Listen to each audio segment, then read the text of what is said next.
Vamos falar com Deus, vamos pedir ao Senhor: Deus, fale comigo, eu quero ouvir a tua voz, eu quero guardar a tua palavra no meu coração. Oremos ao Senhor. Pai bendito, que o Senhor esteja abençoando os irmãos que estão aqui no templo, ó Deus, quanto aqueles que estão também em casa, que sejam abençoados pelo Senhor nesta quarta-feira, nesse dia 1º de abril, ó Deus, de 2020, que cada família seja visitada, Deus, pela verdade do Teu Evangelho, ó grande Deus, e que a luz da Tua palavra possa brilhar em cada coração, e que possamos extrair deste texto lições que possam marcar a nossa vida hoje e para sempre, no nome de Jesus, amém. Irmãos, estamos vivendo na era das fake news, estamos vivendo uma pandemia das falsas mensagens, e por essa razão nós devemos discernir entre o que é certo e o que é verdadeiro, entre aquilo que agrada a Deus e aquilo que não agrada a Deus. Nós devemos discernir as mensagens que nós recebemos pelo WhatsApp, pelas redes sociais, pelas mídias sociais. E nesses dias de pandemia do coronavírus, recebemos uma enxurrada de informações falsas, as quais devem ser checadas, refutadas e jamais compartilhadas. E eis algumas dessas notícias falsas compartilhadas sobre a pandemia do coronavírus nas redes sociais. Primeiro, vitamina C cura coronavírus. É falso. E daí, alguns até dão uma receita: fatias de limão em copo de água morna pode salvar a vida. Não compartilhe essa mensagem, é uma mensagem falsa. Alguns outros disseram: café tem substâncias que combatem o coronavírus. Café é muito bom tomar de manhã, mas não combate o coronavírus. É uma mensagem falsa que não deve ser compartilhada. Terceiro, chá de erva doce cura o coronavírus. Isso também é falso. Quarta notícia falsa: Cuba já desenvolveu a vacina contra o coronavírus. Não compartilhe essa mensagem, é uma mensagem falsa. E outra: óleo ungido de Israel cura o coronavírus. Isso é falso, é crendice, é superstição. De igual forma, meus irmãos, Paulo escreve esta carta aos Gálatas para combater o falso evangelho, a falsa mensagem, o fake news, e revelar o verdadeiro evangelho de Cristo Jesus.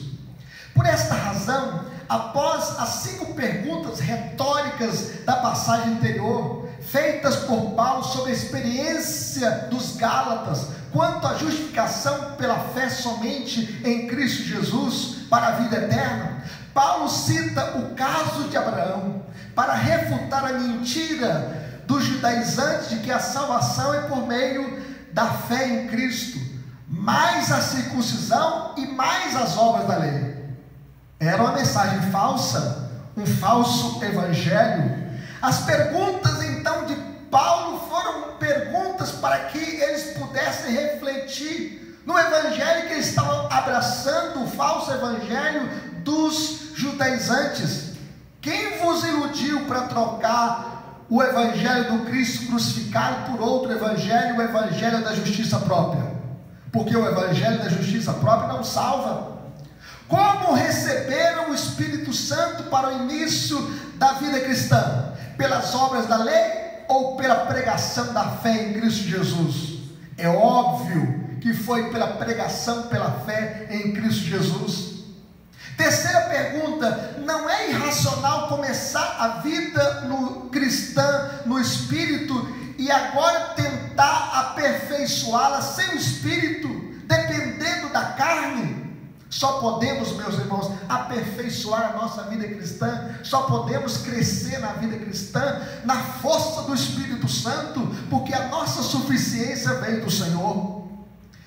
E a outra pergunta que Paulo faz: vocês sofreram tanto por causa do evangelho sem abandonar a fé, agora estão abandonando o verdadeiro evangelho por nada? Isto é insensatez, isto é um absurdo, isto é loucura. Como Deus operou esses milagres entre vocês? Pelas obras da lei pregação da fé em Cristo Jesus? Pela pregação da fé em Cristo Jesus. Enfim, meus irmãos, Paulo cita agora o caso de Abraão para ressaltar a sua importância na história da salvação e provar que a salvação é pela fé em Cristo e não pelas obras da lei. Uma vez que os judaizantes desejavam levar os cristãos de volta à lei, Paulo cita a lei. Uma vez que os judeus engrandeciam a figura de Abraão em sua religião, Paulo usa Abraão como uma testemunha em prol da fé, em lugar das obras da lei. E aqui, meus queridos irmãos, nós podemos ver o primeiro ponto da nossa mensagem nesta noite. Abraão foi justificado pela fé. O texto diz aqui para nós, é o caso de Abraão que creu em Deus e isso lhe foi imputado para a justiça. Pela fé, Abraão, quando chamado, obedeceu a fim de ir para o lugar que devia receber por herança e partiu sem saber para onde ia. Quando Deus chamou Abraão, ele era idólatra. Os seus pais eram idólatras. E a Bíblia diz que antigamente os vossos pais Terá, pai de Abraão e de Naor, habitaram da além do Eufrates e serviram a outros deuses. Abraão também nasceu no contexto idólatra e provavelmente também ele foi idólatra. No entanto, Deus o chamou no meio da idolatria, dizendo: sai da tua terra, da tua parentela e vai para a terra que te mostrarei. Pela fé, meus irmãos, Abraão peregrinou na terra da promessa como em terra alheia. Ele teve os seus altos e baixos na vida. Os pontos altos na vida de Abraão foram o seguinte: saída da terra, da sua terra para a terra da promessa, pela fé. E nessa caminhada ele levantou altares e também invocou o nome do Senhor. Quando o seu sobrinho ficou cativo ali dos 4 reis, Abraão se levantou com 318 homens da sua casa para lutar contra esses 4 reis e resgatar Ló. Ele foi provado por Deus, e quando provado por Deus, ele entregou o seu filho sobre um holocausto, crendo que Deus era poderoso para ressuscitá-lo. E quando ele estava a ponto de sacrificar o seu filho, ele ouviu a voz do Senhor dizendo: Abraão, não temas, visto que não negaste o teu único filho. E quando Abraão olhou, ele viu o cordeiro, o carneiro, e aquilo apontava para Jesus, o Cordeiro de Deus que tira o pecado do mundo. Mas Abraão também teve os seus pontos baixos na vida. Ele fugiu para o Egito por causa da fome, sem consultar o Senhor. No Egito ele não levantou um altar ao Senhor. Ali ele nega que Sara era sua esposa por medo dos homens. Ele anuiu ao conselho da sua esposa Sara para se deitar com Agar e ter um filho através dela, uma vez que Deus estava demorando demais para lhes conceder um filho. Tudo isso, meus irmãos, prova que Abraão foi justificado pela fé e não por obras da lei, não por mérito próprio, não por esforço próprio, mas pela graça de Deus.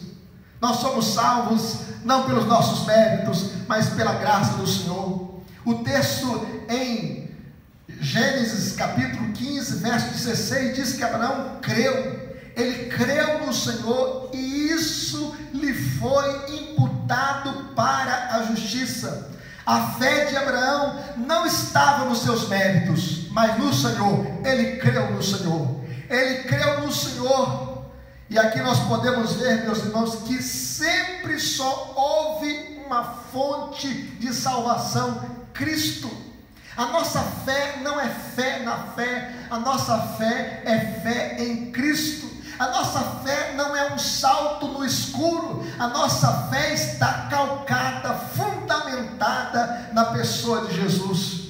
E o texto diz que e isso lhe foi imputado para a justiça. A palavra imputar aqui significa acreditar ou computar. É um termo financeiro ou comercial. Significa colocar alguma coisa na conta de alguém. Aquele que não tinha justiça própria recebeu na sua conta a justiça de Deus. Foi assim também na nossa história. Quando nós acreditamos, quando nós confiamos, quando nós depositamos a nossa fé em Cristo, Ele coloca na nossa conta a justiça de Cristo. Aquilo que Cristo conquistou na cruz é direito nosso pela graça de Deus. Abraão, meus irmãos, não foi justificado porque fizesse alguma coisa para merecê-la, ou porque fosse circuncidado, ou porque guardasse a lei, pois nem a circuncisão, nem a lei haviam sido dadas. Ainda Abraão não havia sido circuncidado. Abraão foi circuncidado com 99 anos. Não nesta época, quando ele foi justificado pela fé, ainda não tinha circuncisão, e a lei só foi dada 430 anos depois. Ele foi justificado, meus irmãos, simplesmente porque creu no Senhor, porque creu em Deus, e isso lhe foi imputado como justiça.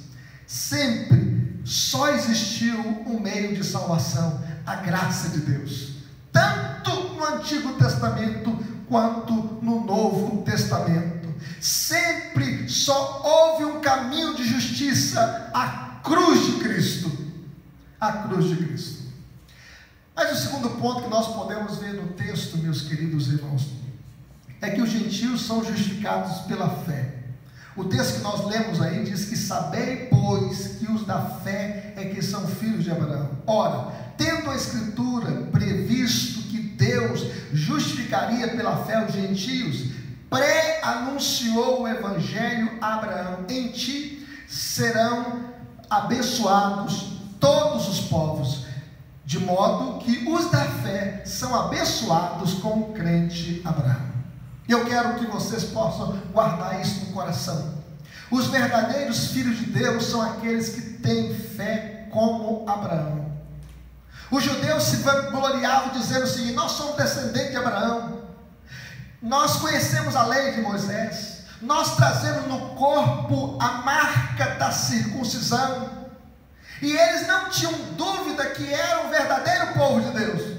No entanto, meus irmãos, o que é importante não é ter o sangue de Abraão correndo em nossas veias. O que é importante é ter a fé de Abraão no nosso peito, no nosso coração. Fisicamente, esses judeus certamente eram filhos de Abraão, mas moral e espiritualmente eles eram filhos do diabo. Veja o diálogo entre Jesus e os judeus em sua época. Vocês podem abrir a sua Bíblia aí em João capítulo 8, versículo 39 e 44 para conferir isso comigo. Veja que Jesus conversa com os judeus, e os judeus disseram para Jesus: nosso pai é Abraão. Olha como eles disseram: nós somos descendentes de Abraão, nosso pai é Abraão. Jesus respondeu: se sois filhos de Abraão, praticai as obras de Abraão. Mas agora procurais matar-me a mim, que vos tenho falado a verdade, que ouvi de Deus. Assim não procedeu Abraão. Vós fazeis as obras do vosso pai. Disseram-lhe eles: nós não somos bastardos, temos um pai que é Deus. Replicou Jesus: se Deus fosse de fato vosso pai, certamente me havias de amar, porque eu vim de Deus e aqui estou, pois não vim de mim mesmo, mas Ele me enviou. Qual a razão por que não compreendeis a minha linguagem? É porque sois incapazes de ouvir a minha palavra. E aí Jesus disse para os judeus da sua época: vós sois do diabo, que é o vosso pai, e quereis satisfazer-lhe os desejos. Ele foi homicida desde o princípio e jamais se firmou na verdade, porque nele não há verdade. Meus queridos irmãos, os verdadeiros filhos de Abraão não são os judeus da descendência física, Mas os judeus e gentios que creem em Cristo, todo judeu e todo gentio que crê em Cristo, esse é filho de Abraão, é filho de Deus. Mas aqueles que renegam a Cristo, negam a Cristo, blasfemam contra Cristo, esses não são filhos de Deus. A boa notícia, meus irmãos, do Evangelho prenunciado a Abraão, a bênção de Deus alcançaria povos de todas as nações, de todas as tribos, de todas as línguas. E aqui nós podemos ver que Paulo cita aqui em Gálatas, Gênesis 12, versículo 3: em ti serão abençoados todos os povos da terra. Como Abraão abençoaria todos os povos da terra? Por meio de sua semente, que é um descendente, que é o Cristo de Deus, um que morreria na cruz para reunir um povo dentre todos os povos da terra. Em ti serão benditas todas as famílias da terra. A expressão em ti aponta para Cristo, o Cordeiro de Deus que tira o pecado do mundo. Aponta para o Messias em quem todas as promessas são cumpridas. Jesus, meus irmãos, é a maior bênção do mundo, é a bênção das bênçãos. Por meio dele somos abençoados com a maior bênção do mundo, a bênção do perdão, a bênção da vida eterna, a bênção da salvação, a bênção da reconciliação com Deus, a bênção da redenção.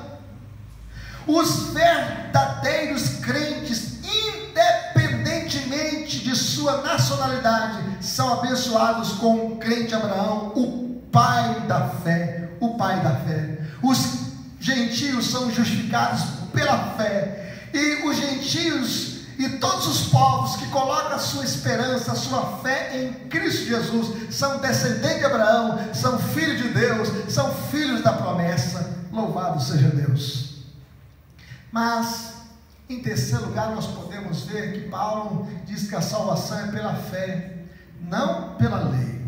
O texto aí, em Gálatas capítulo 3, versículos 10 até o 12, diz o seguinte: todos quantos, pois, são das obras da lei, estão debaixo de maldição, porque está escrito: maldito todo aquele que não permanece em todas as coisas escritas no livro da lei, para praticá-las. E é evidente que pela lei ninguém é justificado diante de Deus, porque o justo viverá pela fé. Ora, a lei não procede de fé, mas aquele que observar os seus preceitos, por eles viverá, diz o texto sagrado. Uma vez, meus irmãos, que a lei não é o caminho da salvação, mas o caminho da salvação, mas o caminho da condenação. A salvação é pela fé, não pela lei, uma vez que a lei não é caminho de salvação, mas o caminho de condenação. O texto diz assim: todos quantos, pois, são das obras da lei, estão debaixo de maldição. A lei não é caminho de salvação, mas caminho de condenação. A lei, meus irmãos, não tem poder de salvar, mas apenas de condenar. A lei mostra a sujeira do nosso pecado, mas não tem poder para purificá-la, tirar a nossa sujeira, limpar os nossos corações. A lei é como espelho que mostra o nosso rosto sujo, mas o espelho não lava o nosso rosto. E é por isso, meus queridos irmãos, que a lei não nos foi dada para nos salvar, mas para apontar a necessidade de um Salvador, simbolizado no sistema dos sacrifícios. Por exemplo, quando o israelita tropeçava em algum ponto da lei, que caía em algum pecado, ele oferecia um sacrifício animal e clamava: ó Deus, ser propício a mim, pecador. E quando ele oferecia aquele sacrifício, seja de uma pomba, seja de um cordeiro, seja de um novilho, aquele sangue vertido, ele sabia que viria o Messias, que viria o Redentor, e ele então clama: ó Deus, ser propício a mim, pecador, limpa os meus pecados pelo Cordeiro de Deus que tira o pecado do mundo. Aquele sangue, meus irmãos, vertido ali daquele animal, já apontava para a cruz, apontava para o sangue de Jesus derramado na cruz, apontava para o sangue carmesim de Jesus vertido na cruz do Calvário. A salvação é pela fé, não pela lei, uma vez que quem transgredir o menor dos mandamentos da lei é maldito. O texto diz assim: porque está escrito, maldito todo aquele que não permanece em todas as coisas escritas no livro da lei para praticá-las. A lei exige um padrão de perfeição, e ninguém é perfeito. Quando nós nascemos, nós já nascemos em pecado. Por um só homem entrou o pecado no mundo, veio o pecado da morte, e a morte passou a todos os homens, porque todos pecaram. O único homem que tem a página limpa na história da humanidade é Cristo. E aí, meus queridos irmãos, como pecadores, nós não conseguimos cumprir as demandas da lei.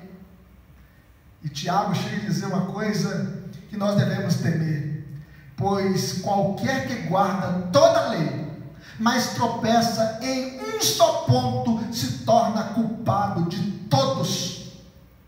Aqueles então que tropeçam em um ponto da lei, se torna culpado de todos.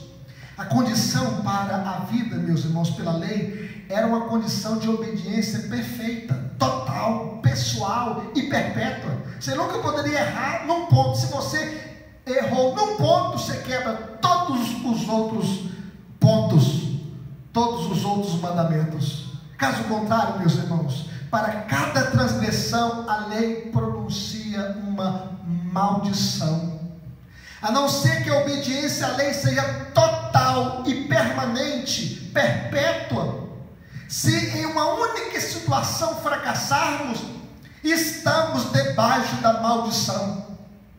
Ah, meus queridos irmãos, a salvação é pela fé e não pela lei, porque todos nós estamos debaixo da maldição da lei. Nenhum homem é capaz de cumprir a lei perfeitamente. Por isso todos os homens estão debaixo da maldição da lei. A salvação é pela fé, meus irmãos, não pela lei, uma vez que a fé é o único meio de justificação. Ninguém consegue praticar a lei, ninguém consegue viver por meio dela, mas o justo viverá por fé. A lei diz: faça e você viverá, mas a graça diz: creia e você viverá. Louvado seja Deus. As obras da lei nunca salvam o pecador, mas a justificação pela fé pode fazer isso. Então Paulo argumenta: por que voltar à lei, como ensinar os judaizantes aos crentes da Galácia? Por que voltar à lei, uma vez que a lei não pode justificar o pecador, não pode lhe dar o dom do Espírito Santo, não pode dar vida em abundância, nem liberdade, e não pode garantir a herança espiritual que pertence aos filhos de Deus? Por que voltar à lei? Paulo então diz: isso é loucura, é insensatez, porque aqueles que não cumprem a lei estão debaixo da maldição da lei. O único meio de justificação é por meio da fé em Cristo Jesus. Por isso, Paulo então diz o seguinte: a salvação é concedida por meio de Cristo. E ele, nesse versículo 13, gostaria que vocês pudessem ler comigo, você que está em casa acompanhando, você que está aqui no templo, leia comigo os versos 13 e 14 de Gálatas 3. Cristo nos resgatou da maldição da lei, fazendo-se Ele próprio maldição em nosso lugar, porque está escrito: maldito todo aquele que for pendurado em madeiro, para que a bênção de Abraão chegasse aos gentios, em Cristo Jesus, a fim de que recebesse pela fé o Espírito prometido. Primeira coisa, meus irmãos, que nós podemos ver, que Cristo é o nosso remédio, é o remédio para o pior vírus, que é o filho do pecado. O texto diz que ele nos resgatou da maldição da lei. Estamos todos debaixo da maldição da lei desde o nascimento. No entanto, Cristo nos resgatou da maldição da lei. A maldição foi transferida de nós para Cristo. Deus pegou toda a nossa maldição, todos os nossos flagelos, e depositou isso sobre a cabeça do seu Filho na cruz do Calvário. A Bíblia diz, meus irmãos, que ele foi traspassado pelas nossas transgressões. A Bíblia diz que ele foi moído pelas nossas iniquidades, e o castigo que nos traz a paz estava sobre ele, e pelas suas pisaduras fomos sarados. Na cruz, ele levou sobre si todas as nossas maldições. É por isso que é incoerente, é um absurdo uma igreja se reunir para quebrar a maldição de crentes, a sessão do descarrego, porque Cristo já quebrou toda a maldição do crente na cruz. O texto diz que ele nos resgatou da maldição da lei, ele levou sobre si todas as nossas maldições e foi traspassado pelas nossas transgressões. Mas nós podemos ver nesse texto que ele é o nosso substituto. Ele é o Cordeiro de Deus que foi à cruz em meu lugar e em seu lugar, fazendo-se ele próprio maldição em nosso lugar. Ele tomou o seu lugar na cruz, ele tomou o meu lugar na cruz, ele tomou o nosso lugar, ele morreu em nosso lugar e em nosso favor.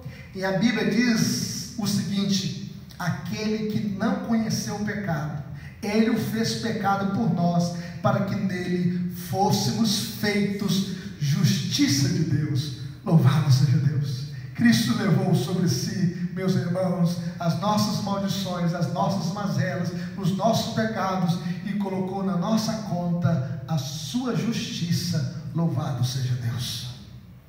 Mas em terceiro lugar, nós podemos ver aqui nesta passagem lida, que ele morreu a pior morte, a morte de cruz. O texto diz: porque está escrito, maldito todo aquele que for pendurado em madeiro. A cruz era a pior morte, era a morte do pior malfeitor, e ele se fez maldito pelo seu povo na hora em que foi pendurado no madeiro. Cristo se fez maldito de Deus para nos tornar benditos do seu Pai. Louvado seja Deus! Ele tomou o nosso lugar, ele morreu a pior morte, a morte de cruz. Ele foi obediente até a morte e morte de cruz. Ele recebeu no madeiro toda a maldição e castigo que nós merecíamos. Ele sofreu o castigo da nossa desobediência. Por isso, meus irmãos, a salvação não é por obras, por esforço próprio, por mérito próprio. Somos salvos pela fé naquilo que Cristo fez por nós na cruz do Calvário. Louvado seja Deus! Mas nós podemos observar ainda nessa passagem, meus irmãos, que em Cristo judeus e gentios tornam-se herdeiros da bênção de Abraão. O texto diz: para que a bênção de Abraão chegasse aos gentios em Jesus Cristo. Judeus e gentios são unidos pela fé em Cristo Jesus. O judeu não era salvo pela lei e os gentios salvos pela graça. Tanto judeu quanto gentios são unidos pela fé em Cristo Jesus. Pela fé em Cristo, meus irmãos, nós recebemos o Espírito Santo. Nós recebemos o Espírito Santo não por obras da lei, a fim de que recebêssemos pela fé o Espírito prometido. E eu quero dizer aqui que todo que crê em Cristo tem o Espírito Santo. Não existe crente sem o Espírito Santo. É impossível ser crente genuíno em Cristo sem o Espírito Santo. Sem o Espírito Santo ninguém pode ser um cristão genuíno. E é uma heresia falar que o crente só recebe o batismo com o Espírito Santo se ele falar em línguas. Isto é heresia, meus irmãos, porque todo aquele que tem Cristo tem o Espírito Santo. Todos os que recebem o Espírito Santo são justificados, e todos os que são justificados recebem o Espírito Santo. A bênção é dupla. Quem recebe o Espírito Santo é justificado, e quem é justificado tem o Espírito Santo. E eu quero concluir a nossa mensagem nesta noite, para que você possa guardar essas aplicações na sua vida, no seu coração. Eu comecei falando das fake news a respeito do coronavírus, mas eu quero que você tenha cuidado com as falsas mensagens que deturpam o Evangelho. Não é Cristo, mais as obras da lei, mais a circuncisão, mais o mérito próprio. É só Cristo e mais nada. Quem salva é só Jesus. Os que querem ser salvos pela lei estão debaixo de maldição. Ninguém é capaz de viver pela lei e cumpri-la perfeitamente. Por isso, cuidado com as falsas mensagens que deturpam o Evangelho, que distorcem o Evangelho, que diluem o Evangelho. Porque o Evangelho de Cristo, meus irmãos, é o Evangelho da graça, é o Evangelho da fé na pessoa de Jesus, é o Evangelho da fé na obra de Cristo, e ponto final. Mas a segunda coisa que nós queremos guardar no nosso coração e aplicar na nossa vida, é que a vida piedosa dos pais não garante automaticamente a salvação dos filhos. Filho de peixe é peixinho, né? Mas filho de crente não é crentinho, pode ser cretino. Porque, meus queridos irmãos, o filho do crente precisa nascer de novo. Não basta ser religioso, não basta ter o sangue de Abraão nas veias. É preciso ter a fé de Abraão no coração, a fé em Cristo. Não basta dizer: eu sou descendente de Abraão, eu sou judeu, eu sou filho de pastor, eu sou filho de presbítero. Não. O crente precisa nascer de novo, o filho do crente precisa nascer de novo e depositar a sua fé em Cristo Jesus. A Bíblia diz: mas a todos quantos o receberam, deu-lhes o poder de serem feitos filhos de Deus, a saber, os que creem no seu nome, os quais não nasceram do sangue, nem da vontade da carne, nem da vontade do homem, mas de Deus. É o novo nascimento, é pela fé em Cristo Jesus, é confiar na graça de Cristo, é confiar na obra de Cristo, no sangue de Cristo, na cruz de Cristo, onde Ele derramou o seu sangue na cruz por nós pecadores. Jesus chamou os descendentes físicos de Abraão de filho do diabo, porque quem é de Deus ouve a palavra de Deus. Mas a terceira aplicação para a nossa vida hoje, meus irmãos, é que a salvação do começo ao fim sempre foi do mesmo jeito. A salvação sempre foi pela fé e jamais pelas obras. Tanto judeus como gentios são salvos da mesma maneira pela fé em Cristo Jesus. Os crentes do Antigo Testamento foram salvos pela graça, no Cristo que viria, no Messias que viria. E os crentes do Novo Testamento vivem na fé no Cristo que já veio, morreu, foi sepultado e ressuscitou dentre os mortos no terceiro dia, e está à direita de Deus Pai intercedendo por nós, onde há de vir para buscar e julgar vivos e mortos, buscar a sua igreja e julgar vivos e mortos. Meus queridos irmãos, não se deixe enfeitiçar com o fermento do legalismo, a ponto de deixar a graça e ficar com a lei como meio de salvação. Isso é tolice, é insensatez, é loucura, pois quem está debaixo da lei está debaixo de maldição. A justificação pela fé em Cristo não é uma doutrina nova, é a única maneira de Deus salvar o pecador, no passado, no presente e no futuro. É pela fé em Cristo Jesus e nada mais. Mas eu quero concluir citando o quarto ponto da nossa aplicação, meus irmãos, que Deus não tem dois povos, Israel e igreja. Alguns chegam a dizer que Israel pecou e então Deus criou um plano B. Israel é o plano A e a igreja é o plano B de Deus. Meus irmãos, isto é uma heresia. Deus tem e sempre teve apenas um povo. O povo de Deus da antiga aliança e o povo de Deus da nova aliança, ambos salvos pela fé em Cristo Jesus, porque judeus e gentios são unidos pela cruz de Cristo. A nação de Israel hoje, como nação, não é mais povo de Deus.